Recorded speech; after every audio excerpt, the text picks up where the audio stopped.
صلی اللہ علیہ وسلم کے زمانے میں حضور نے خود فرمایا تھا 30 کے قریب لوگ ہوں گے جو دعویٰ کریں گے ہم نبی ہیں. فرمایا دجال ہوں گے, کذاب ہوں گے جو دعویٰ کریں گے. ایک بندے نے تو حضور کی ساری حیات میں دعویٰ کر دیا, مسلمہ اس کا نام تھا, 150 سال کے قریب عمر پائی اس نے, اور بہت سارے اس کے ماننے والے اسی لیے ماننے لگ گئے کہ عمر بڑی لمبی ہے. معاذ اللہ تعالیٰ, لوگوں کا اپنا اپنا مزاج ہے نا ماننے کا, اپنا اپنا مزاج ہے. ایک اس سے کانا آدمی دعا کرانے آیا, ایک آنکھ سے کانا تھا, اس نے دعا کرائی تو دونوں آنکھوں سے اندھا ہو گیا, دونوں آنکھوں سے.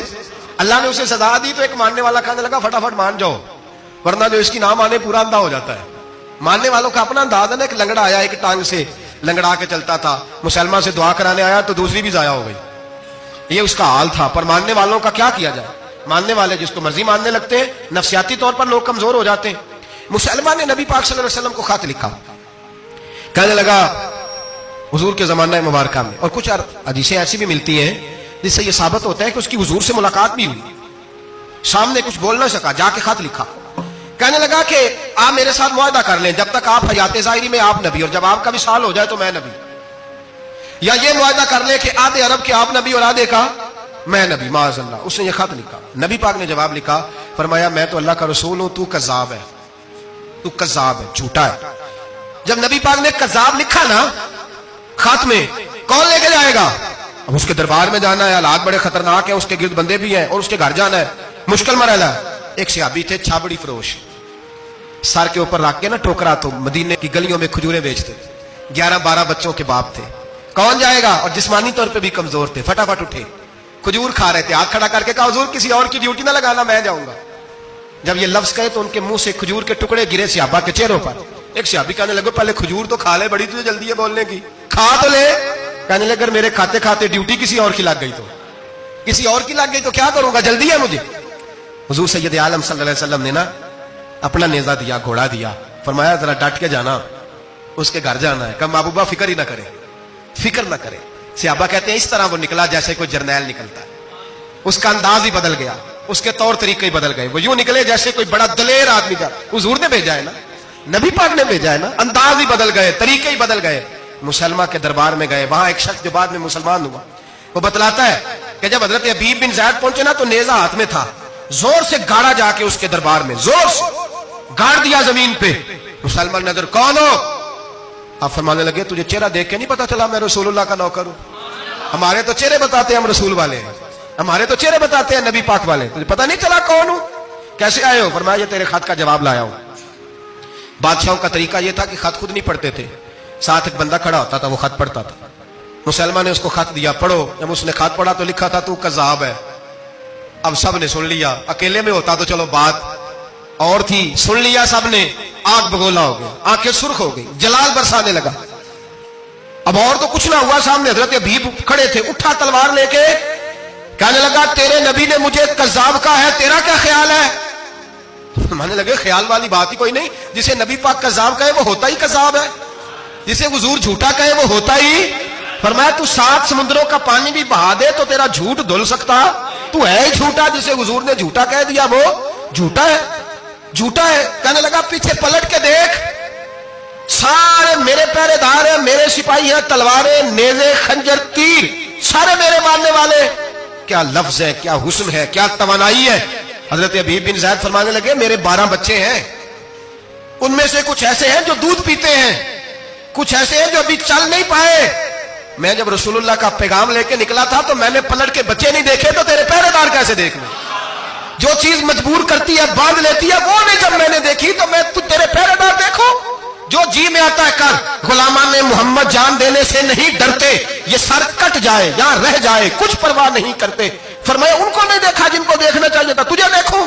میں اکثر کہتا ہوں کٹ لگ جائے نا ہاتھ پہ تو نمازیں رہ جاتی ہیں, جماعتیں چھوٹ جاتی ہیں, طبیعتیں بگڑ جاتی ہیں, مشکل ہوتا ہے, تکلیف آئے تو سنبھلنا. یہاں ہلکا سا بچھو آ کے کاٹے تو شور ہو جائے گا, جمعے میں لوگ اٹھیں گے, اللہ مجمع بکھرے گا, او بچھو آ گیا, حالات بگڑ جائے. چھپکلی پیروں پہ گرے تو لوگ اٹھ دوڑتے ہیں.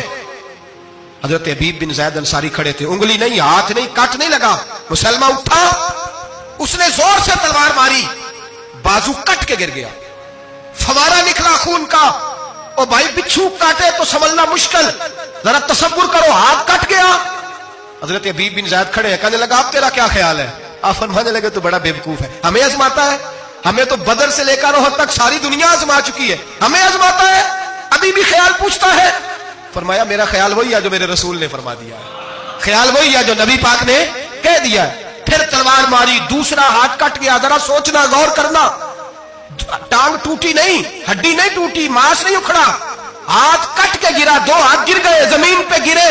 حضرت حبیب کہنے لگا میں تجھے قتل کر دوں گا، باز آ جا۔ آپ فرمانے لگے تو بڑا نادان ہے، ان لوگوں کو ڈراتا ہے جو سویرے فجر کی نماز پڑھ کے پہلی دعا ہی شہادت کی مانگتے ہیں، ہمیں ڈراتا ہے جو سوتے وقت التجا کرتے اللہ بستر پہ موت نہ دینا، میدان میں دینا، تو ہمیں ڈرا رہا ہے، چل جو ہوتا ہے کر لے۔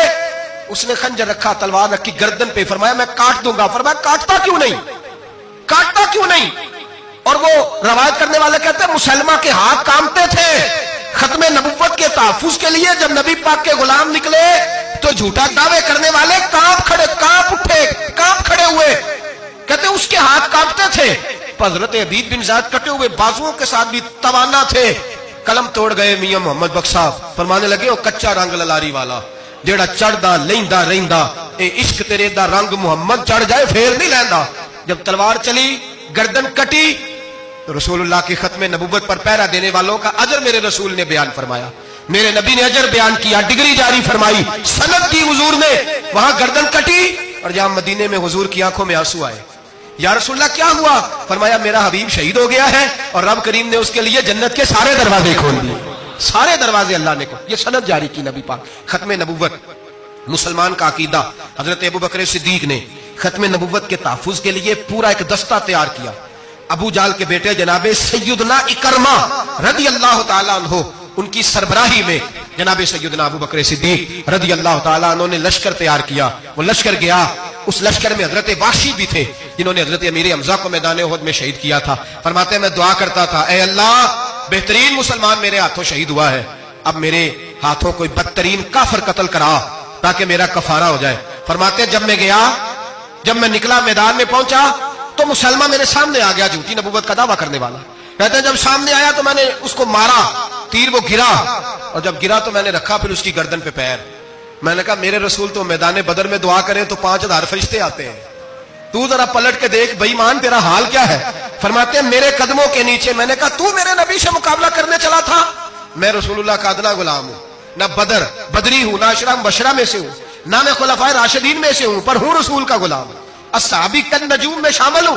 فرماتے میں نے گردن کاٹی اور اللہ نے مجھے موقع دیا۔ حضرت امیر حمزہ اگر میرے ہاتھوں شہید ہوئے تھے تو نبی پاک کا بدترین دشمن بھی میرے ہاتھوں قتل ہوا۔